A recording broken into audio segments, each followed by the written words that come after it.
Hello everyone, আমার এটা আজকের সকালের মিনি ব্লগ। দুর্গাপুর থেকে অলরেডি আমি বাড়ি ফিরে এসেছি। বাড়ি ফিরে এসে ভয়েস ওভারটা দিচ্ছি। আজকে সকালবেলা একটুখানি বাজারের দিকে বেরিয়েছিলাম হালুমের জন্য। স্পেশালি যে হালুম যে হাতে প্যাকেটটা নিয়েছে, মাখনার প্যাকেট, ওর হঠাৎ করে কালকে রাত থেকে ইচ্ছে হয়েছে মাখনা খাবো। আদৌ জানে না কি জিনিস, আমি আনখা কী কারণে বলে ফেলেছিলাম, তো সেই জন্য না মাখনা খাচ্ছে। চলো, মা বললো চ বাজার থেকে মাখনে কিনে দিই। আর আমার বাবার জন্য মা ঠেকুয়া কিছু কিনলো। আর এই যে ইনি চকলেট, না খেলে তো হবে না। আর যতই হোক ভালোবেসে দেখো আমাকে খাওয়াচ্ছে, তা আবার দেখো চেটে নিয়ে আমাকে খাওয়ালো।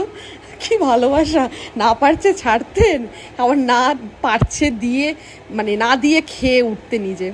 তো যাই হোক, ওর ওই মাখনা কিনে নিয়ে এসে বাড়িতে মা মাখনা করে দিয়েছে, সেই ভিডিও আমি অলরেডি শেয়ার করে দিয়েছি। তো চলো টাটা, দেখা হবে আবার নেক্সট কোনো মিনি ব্লগে।